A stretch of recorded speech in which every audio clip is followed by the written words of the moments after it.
네, 할렐루야, 반갑습니다, 여러분. 네, 일주일 동안 잘 지냈나요? 네. 아까 예배 시작할 때는 별로 많지 않았는데, 그래도 지금 좀 많이 왔네요. 좀 늦게 내려온 포대가 있는 것 같은데. 오늘 우리 은성자매님 찬양 인도에 아주 그냥 울컥할 뻔했어요. 영원히 헤어지는 줄 알았는데.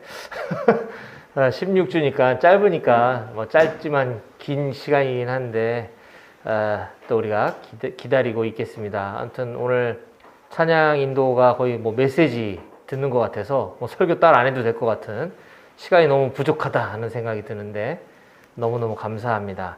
요즘 굉장히 트렌디한 찬양으로 또 이렇게 인도해 주셔서 너무 감사드립니다. 지난주일에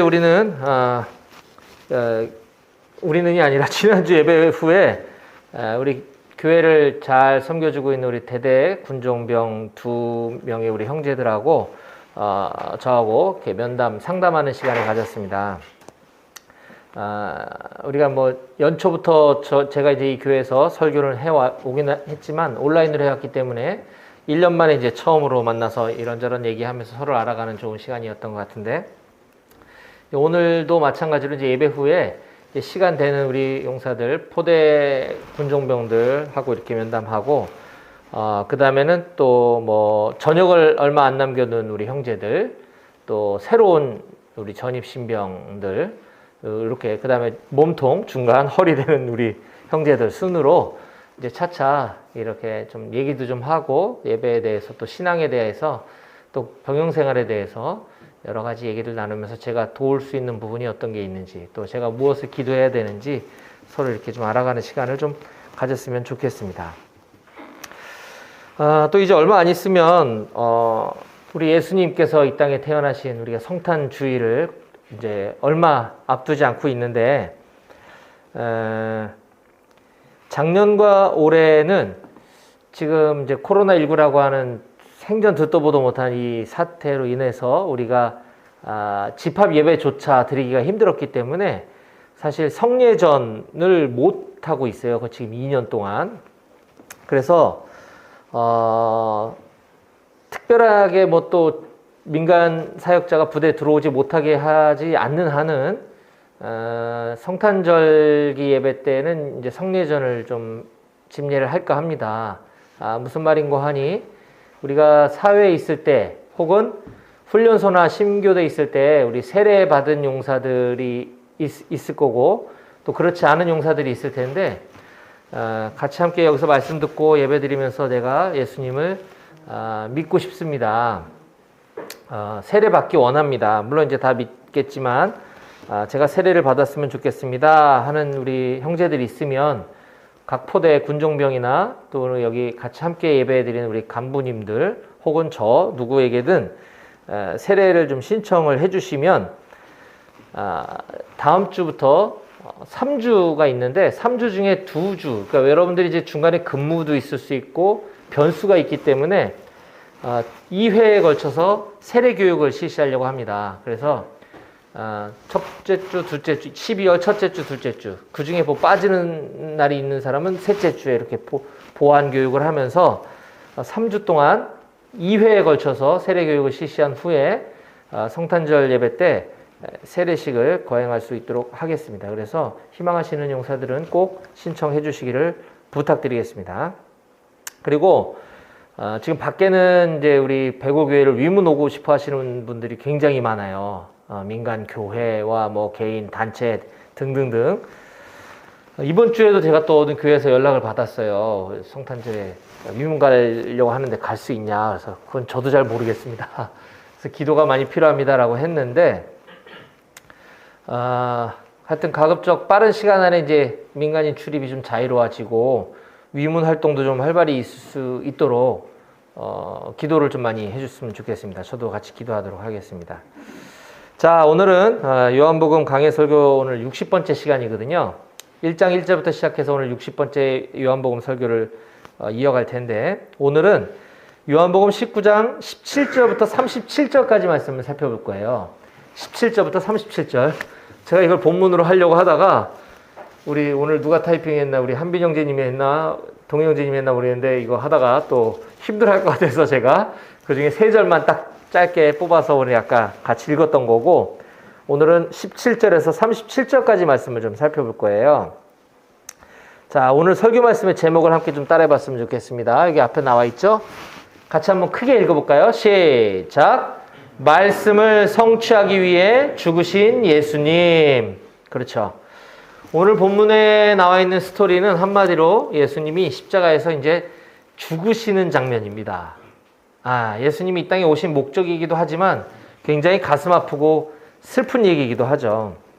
자, 예수님 십자가에서 죽으시는 이 장면에 대해서 왜 설교 제목을 말씀을 성취하신 거라고 했을까?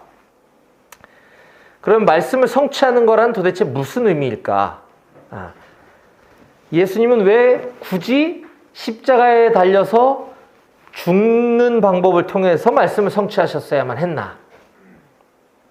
그렇다면 이제 나는 하나님의 말씀을 성취하기 위해서 이제 무엇을 어떻게 해야 되는가에 대해서 오늘 이런 여러 가지 질문들에 대해서 여러분들과 함께 말씀을 살펴보면서 우리가 진지하게 오늘 한번 고민해보는 시간을 갖기 원합니다. 자, 오늘 본문을 읽기 시작하는데요. 17절 말씀을 한번 찾아보겠습니다. 앞에 성경책들이 있죠? 요한복음 19장 17절을 아까보다 좀 더 크게 우리 힘차게 한번 읽어봤으면 좋겠어요. 19장 17절입니다. 다 같이 시작! 그들이 예수를 맡음에 예수께서 자기의 십자가를 지시고 해골, 히브리 말로 골고다이라 하는 곳에 나가시니. 예수님은 지금 이미 사형 언도를 받고 자기가 달려 죽게 될 사형틀입니다. 사형틀인 십자가를 홀로 외롭게 지고 사형장으로 끌고 올라가시는 장면으로부터 시작이 됩니다. 자, 얼마나 외롭고 무섭고 홀로 감당하기 힘드셨을까요? 자, 지금 내가 지고 있는 건 내가 달려 죽게 될 내 사형 틀인 거예요. 그걸 메고 골고다라고 하는 언덕이니까 오르막길이겠죠. 그냥 오르막길 올라가기도 힘들어 죽겠는데 그 무거운 거를 지고. 자, 여러분들 십자가가 그냥 뭐 송판떼기 그냥 길쭉한 거가 아니죠. 사람의 몸이 거기 달려서 몇 시간 동안 지탱하고 버틸 정도면 상당한 무게겠죠. 그걸 끌고 오르막을 올라가는 거예요. 자, 그러면 우리가 여기서 한번 생각해 봅시다. 우리가 훈련할 때 힘든 훈련을 다 마치고 이제 행군 복귀를 합니다.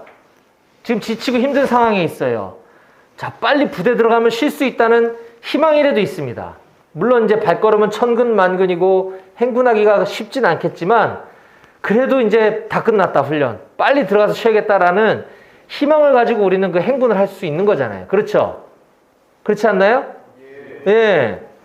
근데 지금 예수님은 상황이 달라요. 지금 이거 힘든 거 저 오르막길 올라가기 무거워 죽겠는데 빨리 지고 올라가야겠다라는 마음이 들 수가 없죠. 빨리 가면 빨리 죽는 거잖아요. 그렇지 않습니까?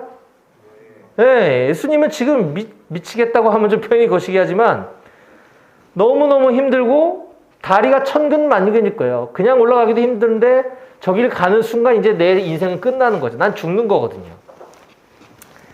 자, 그렇다고 한다면 그 로마 군병들은 그런 예수님의 모습을 보면 또 얼마나 속이 터졌을까요? 그렇죠? 훈련을 감독하고 훈련을 통제하는 간부들이 볼 때도 빨리빨리 진도가 나가고 행군이 빨리빨리 속도가 안 나면 답답하고 막 으쌰으쌰하고 힘내라 빨리 가자 이렇게 하기 마련인데 하물며 사형수가 사형장으로 올라가기를 더디하고 질질 끌고 막 이렇게 하면 더 열받겠죠. 그러니까 그 채찍으로 막 때리고 하는 거예요. 우리 영화에서 봤지 않습니까? 그렇게 채찍을 맞아 가며 가기 힘든 길을 그 무거운 십자가를 지고 올라가는 예수님의 그 장면이 17절의 장면입니다. 이게 간단한 문장으로 구성되어 있지만 우리는 그 상황과 그 심리 상태를 충분히 읽을 수 있다는 것이죠. 그렇게 예수님이 이제 사형장에 도착해 보니 그곳에는 다른 사형수가 2명이 더 있었습니다. 자, 18절 말씀을 다시 한번 여러분들과 같이 함께 읽어보겠습니다. 18절입니다. 다 같이 시작! 그들이 거기서 예수를 십자가에 못 박을새 다른 2사람도 그와 함께 좌우편에 못 박으니 예수는 가운데 있더라. 예. 자, 여기 이제 오늘 말씀의 제목처럼 드디어 이제 말씀이 성취되는 첫 번째 장면이 이제 등장합니다. 지금 예수님은 사형수 동기가 2명이 더 있다고 성경이 증언을 해주고 있어요. 예수님 포함 3명 중에 예수님은 가운데에서 못 박히셨다라고 지금 기록하고 있는데, 자, 이미 이 장면을 수백 년 전인 구약 시대에 이사야라고 하는 선지자가 이 장면을 미리 예언하고 기록해 놓은 곳이 있습니다. 자, 이사야서 53장 9절인데요. 한번 찾아볼까요? 자, 이거 완전 덮지 말고, 오늘 요한복음 19장은 완전 덮지 말고, 이사야서는 저기 구약 성경 한 중간쯤에 있습니다. 우리 색인에 보면 시편, 잠언, 전도서 뒤에 아사렘이라고 써 있는 데 있죠? 이 사가 이사야예요. 이사야 53장 9절입니다. 53장 9절.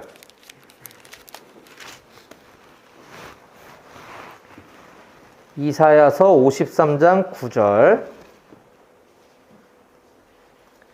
예, 지금 우리는 요한복음 19장을 읽고 있는데 이 이야기가 이사야서에 이미 기록되어져 있다는 건 굉장히 놀라운 사실이죠. 자, 이사야서 53장 9절을 같이 함께 읽어봅니다. 53장 9절입니다. 시작.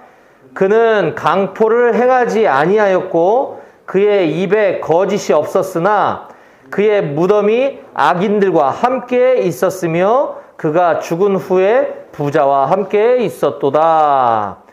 자, 그는 강포를 여기서 그는 장차 수백 년 후에 오실 메시아를 예언하는 거예요. 그는 강포를 행하지 않았다 했을 때 이 강포가 뭐냐면 강도 이런 나쁜 짓을 말하는 거죠. 다른 강도들은 강도들이에요, 정말. 근데 예수님은 그런 강포를 행하지 않았는데, 또 그는 그의 입에 거짓말 한 적도 없는데 그의 무덤이 그 악인들, 그 강도들과 함께 있었다라는 얘기를 하고 있어요. 그리고 나중에 제가 얘기하겠지만 예수님 죽은 후에 아리마대 요셉이라고 하는 그 부자가 예수님의 무덤을 준비해 주거든요. 그 이야기도 여기 기록되어 있는 거예요. 그가 죽은 후에 부자와 함께 있었도다. 놀랍지 않습니까? 자, 12절 봅니다. 그 밑에 12절. 그러므로 내가 그에게 존귀한 자와 함께 몫을 받게 하며 강한 자와 함께 탈취한 것을 나누게 하리니 이는 그가 자기 영혼을 버려 사망에 이르게 하며 범죄자 중 하나로 헤아림을 받았음이니라. 그러나 그가 많은 사람의 죄를 감당하며 범죄자를 위해 기도하였느니라. 범죄자 중에 하나로 취급당했다라는 말이 나오죠. 자, 그리고 그가 많은 사람의 죄를 담당했다. 이게 예수님이 십자가 지신 목적이거든요. 그리고 범죄자를 위하여 기도했다. 이거는 예수님과 함께 달린 그 사형수를 위해서 기도해 주신 것뿐만 아니라 여기는 우리 모두가 다 범죄자란 말입니다. 우리를 위해서 기도하신 것도 해당된다고 할 수 있겠죠. 자, 이처럼 이사야서 53장에 오늘 우리가 나누고 있는 요한복음 19장의 이야기가 이미 기록되어져 있다고 하는 것은 매우 놀라운 사실입니다. 자, 다시 요한복음 19장으로 좀 돌아오면요. 이처럼 예수님은 죽음의 순간, 예수님이 숨을 거두시는 그 마지막 순간까지도 죄인들과 함께 하고 계셨어요. 지금 예수님 양옆에 있는 십자가에 같이 달려있는 사람들은 사형수입니다. 사형을 선고받은 사람들이. 한마디로 흉악범을 저지른 파렴치한 죄인이라는 것이죠. 결코 이 세상 법으로는 용서받을 수 없기 때문에 최고형인 사형을 선고받은 거 아니겠습니까? 끔찍한 죄를 지은 사람들이라는 것이죠. 자, 그런 세상 그 어느 누구도 이해해주지 못하고 용서해줄 수 없는 그 사형수들조차 예수님은 외면하지 않으시고 끝까지 그들을 구원하기 위해서 애쓰고 계십니다. 오늘 우리가 읽었던 요한복음 19장에는 자세히 기록되어 있지 않지만 다른 복음서, 누가복음서에 보면 이 2명과 대화를 서로 나누시고, 대화를 나눴다기보다는 예수님이 복음을 전했다고 하는 게 맞겠죠? 그 중에 한 명은 거절하고 한 명은 그걸 받아들여서 천국에 가게 되는 이야기가 나옵니다. 자, 이것도 중요하니까 한번 읽어볼게요. 자, 요한복음 앞에 있는 누가복음 23장 39절 이하를 한번 찾아보겠습니다. 누가복음 23장 39절부터 한번 읽어보겠습니다. 자, 오늘 요한복음 19장과 똑같은 장면을 다른 저자, 누가라고 하는 사람이 조금 더 자세하게 묘사하고 있는 장면이에요. 같은 내용을 기록하고 있는 겁니다. 누가복음 23장 39절부터 제가 읽어보겠습니다. 같이 여러분들 눈으로 한번 보세요. 23장 39절 누가복음. 달린 행악자 중 하나는 비방하여 이르되 네가 그리스도가 아니냐? 너와 우리를 구원하라 하되. 이거 비꼬는 얘기예요. 달린 행악자, 악을 행한 사람. 예, 아주 파렴치한 사형수를 말하는 겁니다. 예수님과 함께 달린 행악자, 사형수 중에 하나는 예수님을 지금 비방하고 있대요. 그러면서 네가 그리스도라고? 그래, 너 그리스도 아니냐? 네가 너랑 우리를 한번 구원해봐. 지금 이러는 거예요. 40절. 그랬더니 다른 한 명의 사형수는 그 사람을 꾸짖어 이르되 네가 동일한 정죄를 받고서도 하나님을 두려워하지 아니하느냐? 놀라운 고백입니다. 같은 사형수가 한 명이 그 아까 예수님을 비아냥거렸던 사람을 꾸짖는 장면이에요. 네가 하나님을 두려워하지 않느냐고 하면서. 자, 41절. 우리는 우리가 행한 일에 상당한 보응을 받는 것이니 이에 당연하거니와 이 사람이 행한 것은 옳지 않은 것이 없느니라. 와, 이 사람이 어떻게 이걸 알았는지 모르겠어요. 지금 우리가 죽는 건 당연해.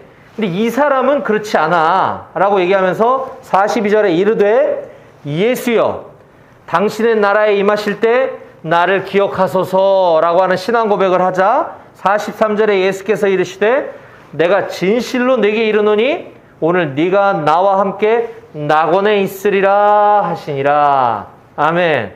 할렐루야. 아, 예수님이 이 땅에 오신 목적, 예수님이 이 땅에 오신 이유 중에 하나는 바로 이와 같이 죄인을 살리러 오신 겁니다. 죄인을 구원하기 오신 거예요. 이거는 예수님은 이 세상에서 생을 다하시는 그 순간까지도 한 사람이라도 더 구원하기 위해 애쓰시고 계신 모습. 이건 오늘날도 마찬가지입니다. 여기 있는 저와 여러분들 중에 한 사람이라도 더 예수님을 믿고 살리시기 위해, 구원하시기 위해서 이 땅에 오셨다. 십자가를 지셨다라고 하는 사실입니다.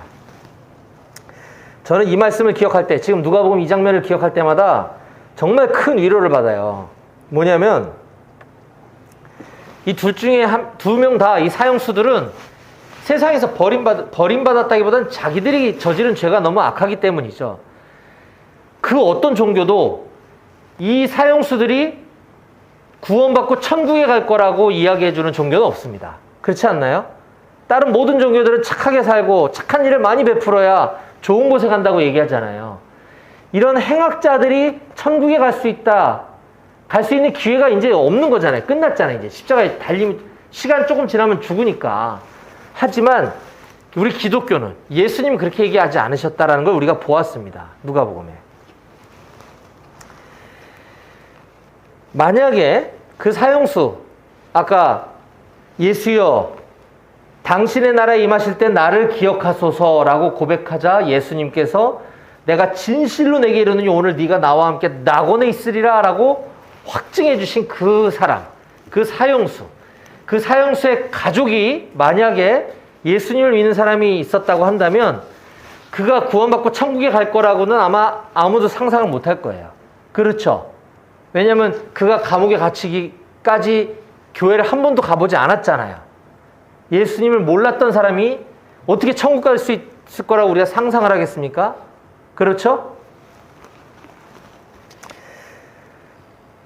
우리도 우리 가족 중에 또 내가 사랑하는 내 주변 사람들에게 우리가 기회를 얻는 대로 예수님을 소개하고 교회에 다녀서 구원받을 것을, 믿을 것을 우리가 권면하고 복음을 전해야 되겠지만 우리도 물리적인 시간과 우리가 한계가 있기 때문에 다 그렇게 할 수 없는 거잖아요.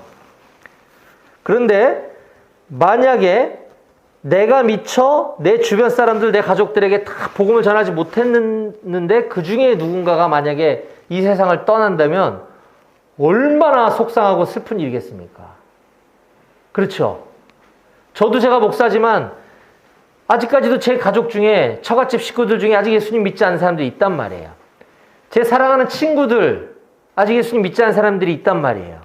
근데 그들이 갑자기 어느 날 이 세상을 떠나간다면 얼마나 속이 상하고 죄책감이 들지 않겠어요? 제가 얼마 전에 그런 일이 있었어요. 제 대학 동창 중에 유도 선수였던 동기가 있습니다. 제가 체대를 나왔다 그랬잖아요. 학부 전공이. 그러니까 체육 특기생으로 유도 선수였던 친구가 있었어요. 무제한급 100kg가 넘는 친구인데, 저랑도 굉장히 가까웠던 친구인데, 술을 너무 좋아했던 나머지 간경화에 걸렸는데, 간경화가 심해져가지고 간경화로 몇 년 전에 세상을 떠났어요. 40대에. 안타깝죠. 그 친구가 물론 이제 믿지 않는 친구다 보니까 저랑 결혼을 비슷한 시기에 했는데, 제가 2003년도에 결혼을 했는데, 제가 먼저 3월 1일 날 결혼을 하고 그 다음 달인가 다다음 달인가 이 친구가 결혼 날짜를 잡아놨었어요. 안 믿는 사람들은, 안 믿는 집안에서는 결혼식 날 잡아놓으면 다른 결혼식에 안 간다는 풍습이 있더라고요. 맞나요? 전 그때 알았어. 예. 내가 결혼 날 잡았으면 남의 결혼식에 안 간다는 거예요. 미신이죠, 미신. 어쨌든 집에서는 알면 난리가 나겠죠. 근데 친한 친구가 결혼하는데 안 갈 수는 없고, 이 친구가 왔어요, 제 결혼식에. 근데 예식장 안에 안 들어오고 밖에서 기다리더라고, 끝날 때까지. 한편으로는 고맙기도 한데 한편으로는 참 어리석기도 하고, 그러니까 그 정도로 이제 믿음이 없는데 저랑 굉장히 친했던 친구였던 거죠. 물론 저도 그때 당시에 믿음이 좋지는 않았지만, 그랬던 친구가 죽었다는 소식을 듣고, 저는 진짜 하나님께 이렇게 기도했어요. 제가 일일이 다 제 주변에 예수님 안 믿는 친구들을 다 돌아보면서 예수님을 전했어야 하는데 그렇지 못한 게 너무 후회스럽고, 하나님께 너무 죄송하고, 그 친구한테 너무 미안하고, 그래서 제가 하나님, 저는 비록 제 친구에게 제가 예수님 전하지 못했습니다. 죄송합니다. 회개합니다. 용서해 주세요. 하지만 누군가를 통해서 그 친구가, 저는 알지 못하지만 예수님을 소개받고 예수님 믿다가 이 세상을 떠났으면 좋겠습니다. 저는 모르겠지만 주님은 아시죠. 그렇게 하실 수 있으면 그렇게 해주세요. 라는 기도를 드렸어요. 이미 과거였지만. 하나님은 시간의 주관자시잖아요. 하나님의 시간은 무한하시잖아요. 하나님, 과거에 그 친구가 예수님 믿었을 수 있도록 도와주세요. 라고 기도를 드렸어요. 정말 간절하게. 그리고 나서 장례식 치르고 이제 한참 지나서, 한 몇 달이 지났는지 모르겠어요. 그 친구랑 함께 서울 쪽방촌에서 둘이 그 방 한 칸짜리 얻어가지고 거기서 맨날 술만 먹고 같이 간이 나빠진 또 한 명의 친구가 있어요.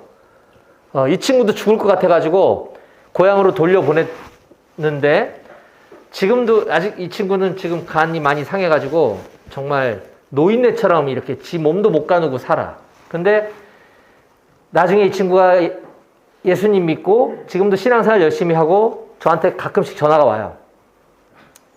야, 용씨가 나 오늘 예배 드리고 났는데 왜 이렇게 눈물이 나는지 모르겠다. 이게 뭐냐? 막 이러면서 저한테 전화가 와요. 감사하죠, 엄청. 기쁜 소식이죠. 그 친구한테 제가 얘기를 들었는데, 그 몇 달 전에 죽은 우리 친구가 사실은 죽기 전에 예수님을 믿고 신앙생활 하다가 죽었다는 얘기를 제가 듣고 얼마나 감사했는지 몰라요. 하나님이 제 기도에 응답을 해주신 건지는 모르겠지만 이 친구 천국 갔구나. 정말 다행이다. 하나님 감사합니다. 라는 고백을 드렸던 기억이 납니다. 바로 이런 거죠. 예수님을 모르고 평생 살았다 하더라도 예수님을 받아들이고 믿고 이 세상을 떠나면 누구나 천국 갈 수가 있는 거예요. 하지만 그때는 우리가 정하는 게 아니기 때문에 많은 믿지 않는 사람들은 예수님 믿으라 그러면 난 죽기 전에 믿을래, 이런 사람도 가끔 있어요. 그 언제 죽을지를 누가 정하는 거예요. 그렇죠? 그럼 말이 안 되는 겁니다. 하지만 우리가 그렇게 오랜 세월 기도하고 그렇게 같이 교회 가자, 그렇게 예수님 믿자라고 권면했음에도 불구하고 완강히 거부하는 내 사랑하는 가족이 있다 하더라도 낙심할 필요 없다. 하나님은 하나님의 때에 구원해 주실 수 있으신 분이시다라고 하는 사실을 꼭 기억하셨으면 좋겠어요. 저에게는 그래서 이 십자가에 달린 행악자 중에 한 명이 구원받았다는 이 소식이 저한테는 얼마나 기쁜 소식인지 몰라요. 디모데전서 2장 4절에도 이런 말씀이 있습니다. 하나님은 모든 사람이 구원을 받으며 진리를 아는 데에 이르기를 원하시느니라. 아멘. 하나님은 모든 사람이 구원받기를 원하신다는 거죠. 우리가 해야 될 일은 열심히 기도하고 기회가 닿는 대로 복음을 전하는 것. 꼭 기억하셨으면 좋겠습니다.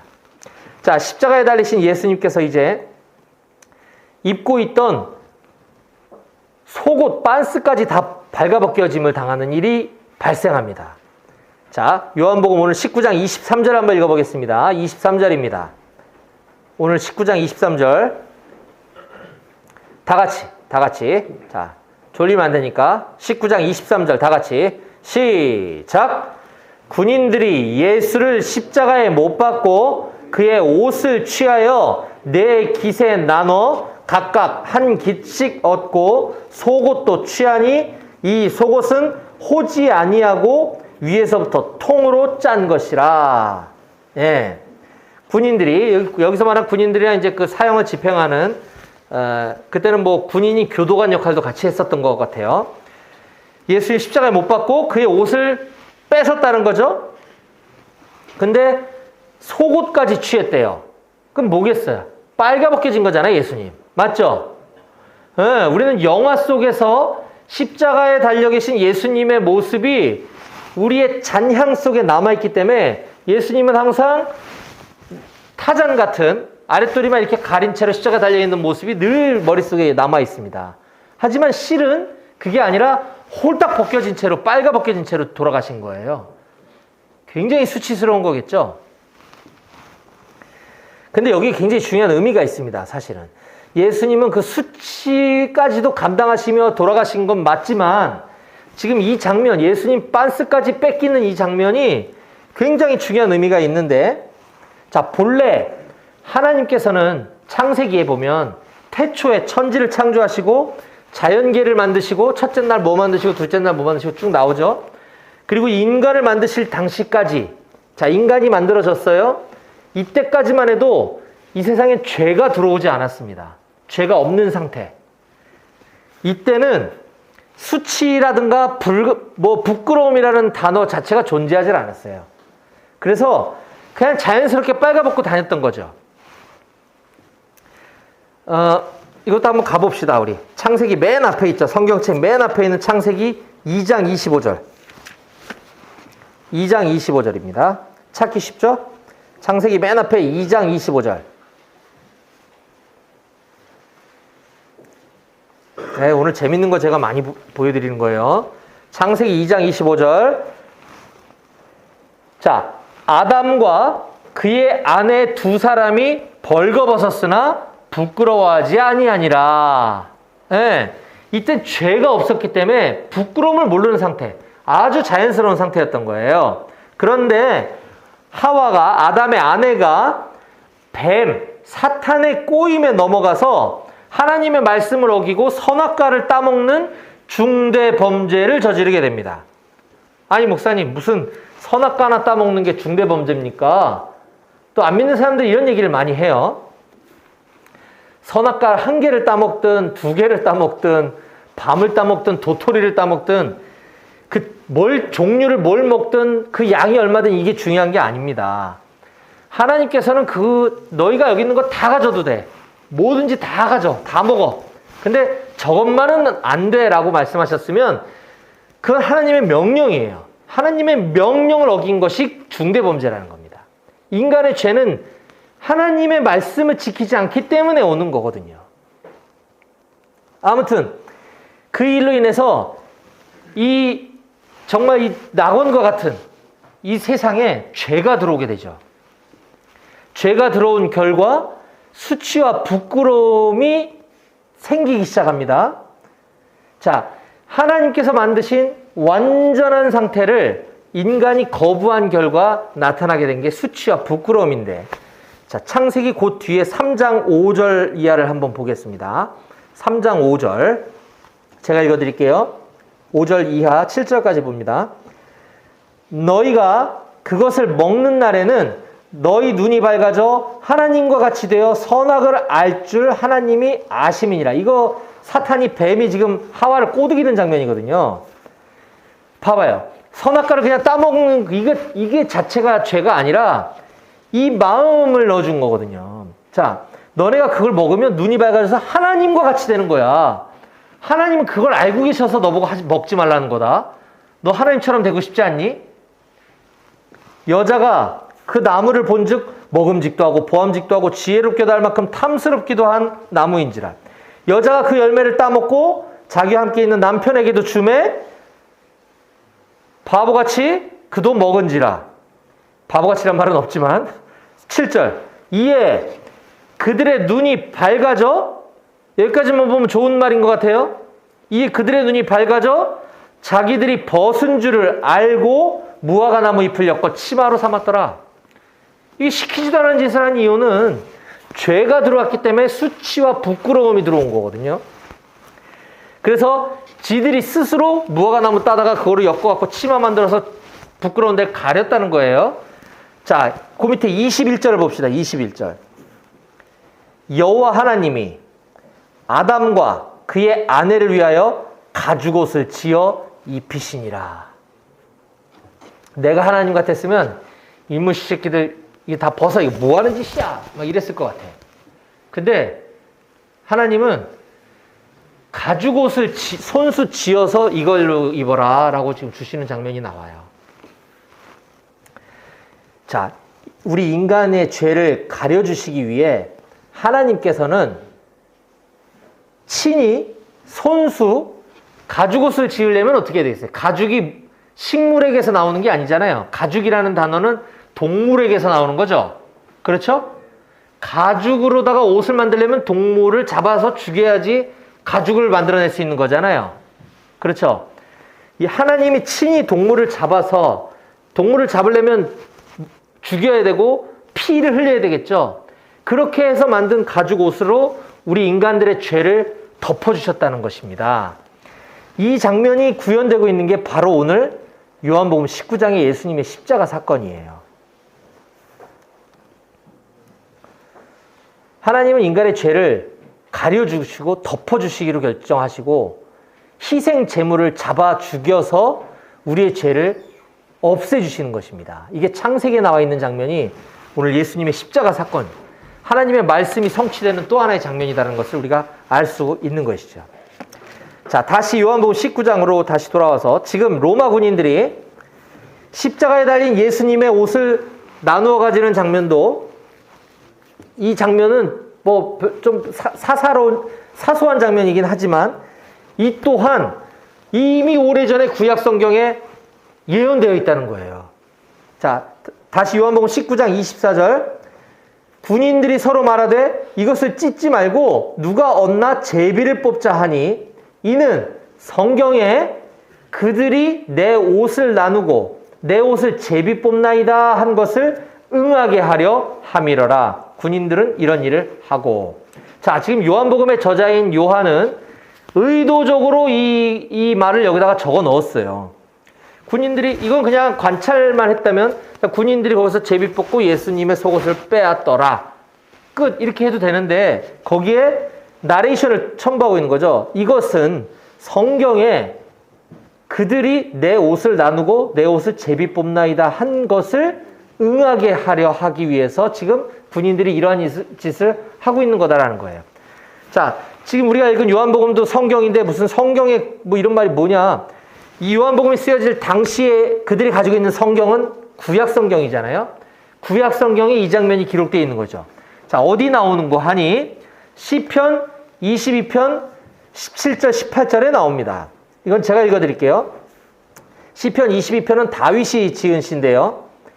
내가 내 모든 뼈를 셀 수 있나이다. 그들이 나를 주목하여 보고 내 겉옷을 나누고 속옷을 제비 뽑나이다. 와, 소름 끼치죠?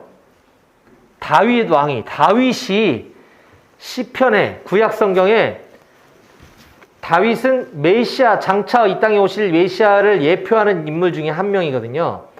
본인의 심경을 담아서 고백한 시가 나중에 예수님이 그대로 그 장면을 재현하고 있는 거잖아요. 내 겉옷을 나누며 속옷을 제비 뽑나이다. 지금 요한복음 19장에 로마 군인들이 똑같이 이걸 하고 있는 거죠. 역사적인 사건이 실제로 일어났다. 자, 이제 예수님께서 십자가에 매달리신 상태에서 호흡이 이제 끊어지기 전에 예수님이 이제 좀 있으면 호흡이 끊어지면 돌아가시는 거예요. 십자가 상에서 하신 말씀이, 그 유명한 말씀이 7가지가 나오는데, 이거는 마태, 마가, 누가, 요한복음에 이렇게 나눠서 기록되어 있어요. 이거를 다 더해 보니까 예수님이 십자가에서 7마디를 하셨다라고 해서 십자가 상에서 하신 7가지 말씀이라는 뜻으로 학자들은 이걸 줄여서, 학자들은 이런 걸 줄여서 단어 만들어내는 걸 좋아하는 것 같아. 가상칠언이라고 합니다. 가상칠언. 십자가 상, 가상. 십자가 위에서 말씀하신 7가지 말씀. 자, 이 가상칠언 중에 오늘 요한복음에는 3가지인가만 언급하고 있어요. 자, 이 7가지 말씀은 나중에 기회가 되면 살펴보기로 하고, 자, 그 중에 딱 하나만 보면 오늘 본문 28절입니다. 19장 28절. 요한복음 19장 28절. 예수님 십자가에서 하신 7가지 말씀 중에 한 가지. 자, 봅시다. 19장 28절. 그 후에 예수께서 모든 일이 이미 이루어진 줄 아시고 성경을 응하게 하려 하사, 또 뭔가 성경이 이루어지려고 하는 거예요. 이르시되 내가 목마르다 하시니, 거기 신포도주가 가득히 담긴 그릇이 있는지라 사람들이 신포도주를 적신 해면을 우슬초에 메어 예수의 입에 대니. 예수님이 지금 내가 목마르다 이 말씀 한마디 하신 거예요. 자, 이거는 그냥 나 지금 목말라 죽겠네 이 정도가 아닙니다. 우리가 그냥 수통에 물 하나 넣고 100km 행군해 하면서 이미 수통에 물은 다 떨어지고 정말 갈증이 나서 죽겠다 이 정도 수준이 아니라, 몸에 있는 수분이란 수분은 땀으로, 피로, 물로 다 쏟아져 나가고 이제 정말 수분이 메말라가는 상태에서 나온 절규가 내가 목마르다. 이거는 우리가 겪어보지도 않았고 상상조차 할 수 없는 말인데, 이 상태에서 하신 예수님의 이 외침이 사실은 구약성경, 이건 또 다른 시편 69편에 이미 또 이게 기록되어 있다는 거예요. 와, 정말 아까는 시편 22편을 제가 소개해드렸고, 시편 69편도 마찬가지 다윗이 지은 시인데, 시편 69편 21절에 이렇게 기록되어 있습니다. 그들이 쓸개를 나의 음식물로 주며 목마를 때에는 초를 마시게 하였사오니.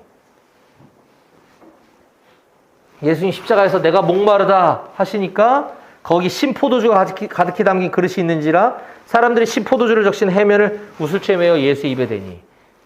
이게 예수님의 갈증도 살짝 축여주면서 이 죽을 정도로 아픈 거잖아요, 지금. 이 마취 효과, 이게 쓸개 탄 즙을거든요. 이 요한복음 19장의 그 장면을 시편 69편에서 다윗이 그가 그 환상을 보고 기록하지는 않았을 것 같아. 그냥 쓴 건데, 하나님이 영감을 줘서 쓴 건데 이게 실제로 이루어지는 것입니다. 그뿐만이 아닙니다. 예수님은 그렇게 십자가에서 마지막 숨을 거두시고 난 직후에, 저 시계가 자고 있어서 내가 시간을, 십자가에서 숨을 거두시고 난 직후에 일어난 일조차도 또한 성경 말씀이 성취되기 위한 것이라고 말씀을 기록하고 있어요. 자, 요한복음 19장 31절 이하를 한번 봅시다. 여러분들과 제가 한 절씩 번갈아가면서 읽읍시다. 31에서 34절까지 4절이니까 한 번씩 번갈아 가면 될 것 같아요. 요한복음 19장 31에서 34절 저부터 읽겠습니다. 한 절씩. 19장 31절. 이날은 준비일이라. 유대인들은 그 안식일이 큰 날이므로 그 안식일의 시체들을 십자가에 두지 아니하려 하여 빌라도에게 그들의 다리를 꺾어 시체를 치워달라 하니.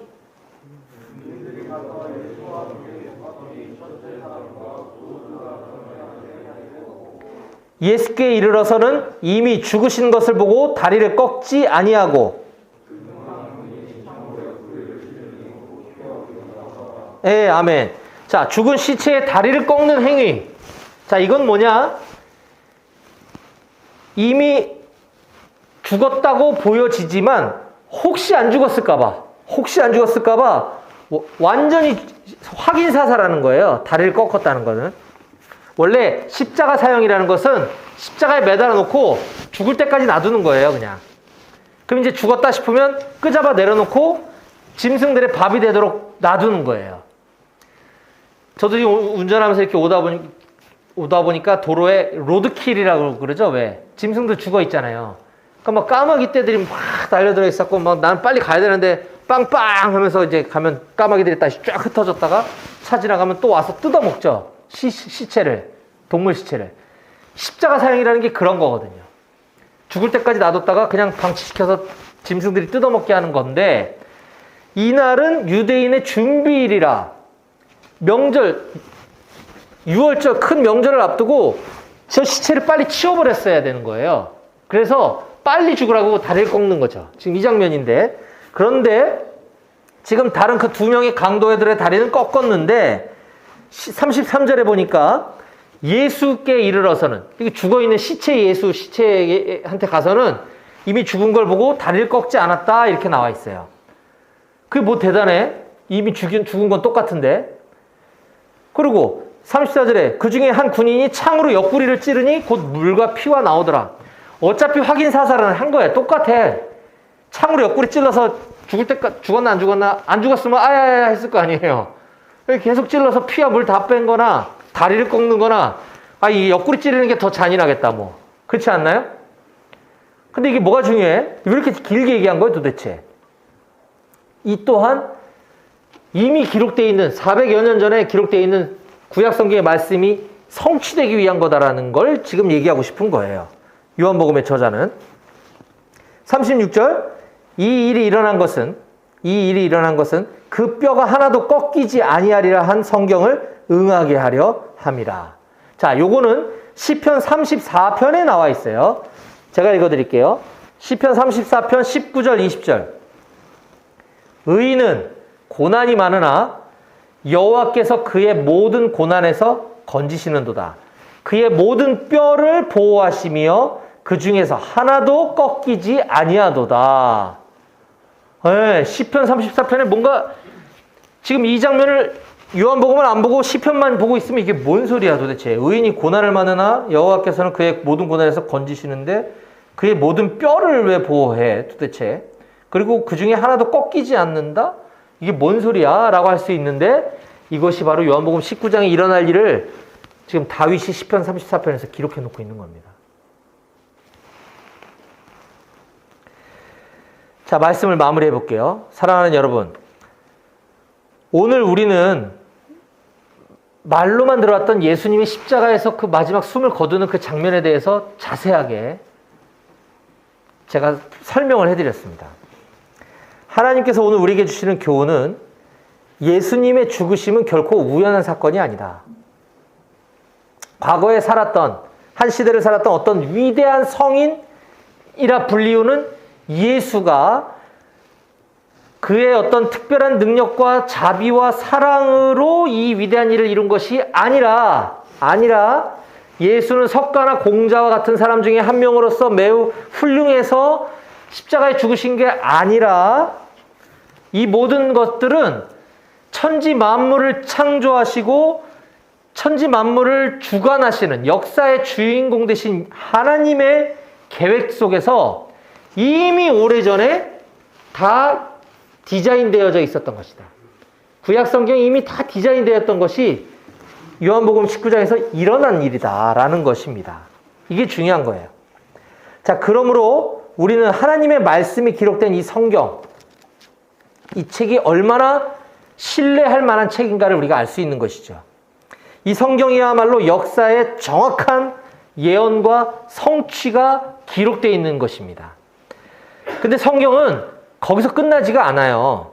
성경의 이야기는 지금도 현재 진행형입니다. 자, 성경은 크게 구약과 신약으로 나눌 수가 있는데 구약은 예수님이 이 땅에 오시게 될 거라는 것을 미리, 아까 우리가 쭉 몇 군데만 살펴봤죠. 빙산의 일각이에요. 우리가 살펴본 건 빙산의 일각인데 오실 예수님에 대한 이야기를 미리 쫙 기록해 놓은 책이 구약 성경이고, 신약 성경 중에서도 맨 앞에 나오는 사복음서, 마태, 마가, 누가, 요한복음, 여기까지는 그 예수님이 이 땅에 태어나시고 무슨 일을 하셨고 십자가에 죽으시고 부활하시고 승천하신 것까지 예수님의 일대기를 기록해 놓은 게 마태, 마가, 누가, 요한복음이에요. 자, 그 다음에 예수님은 이 세상에서 이제 안 보여. 사도행전 이후로 저기 유다서까지는 예수님이 이제 승천하시고 이 세상을 벗어나신 이후에 약속하신 이제는 영으로 오신 하나님. 자, 인간의 모습으로 오신 하나님 예수님은 이제 떠나시고 영으로 오신 하나님이, 성령 하나님이 일하고 계시는 사건들을 쭉 기록해 놓은 게 사도행전부터 유다서까지예요. 예수님의 제자들로부터 그 제자들 통해서 전 세계로 복음이 쫙 전파되고 오늘날 저 먼 나라의 대한민국 땅에도 그 예수님을 믿는 수많은 사람들이 일어나게 된 이 놀라운 사건, 이것이 성경의 쭉 현재 진행형인 것이죠.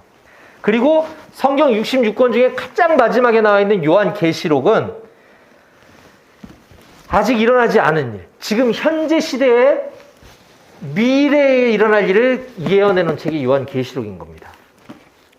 장차 예수님께서 약속하신 대로 다시 이 땅에 오셔서 믿는 사람과 믿지 않는 사람들을 구별해내시고 믿는 사람들에게는 영원한 생명을, 믿지 않는 사람은 영원한 심판을 하시겠다고 약속하신 그 일이 장차 일어나게 될 것, 새 하늘과 새 땅에 관한 이야기, 요한계시록인 거죠. 따라서 우리는 성경을 알아야만 하는 것입니다. 그래야 우리의 인생을 어떻게 살아가야 되는지 그 방법을 알게 됩니다. 그래야 우리가 세상을 살아가는 소망이 생기는 것이죠. 하나님의 약속이 어떻게 성취되고 있는지, 하나님의 약속이 성취되고 있는 것 중에 아주 부분적인 거, 아주 작은 몇 가지만 오늘 설교 시간에 살펴보았습니다. 하지만 이제 그 하나님의 그 큰 그림, 그 빅픽처를 성경 말씀을 통해서 우리는 읽고 묵상하고 깨달아 가야 됩니다. 하나님의 놀라운 경륜, 그 경륜의 비밀을 발견하고 깨달아가는 우리 모든 대고교회, 우리 형제 자매님들 다 되시기를 주님의 이름으로 간절히 축원드립니다. 아멘. 기도하시겠습니다. 하나님 아버지 감사합니다.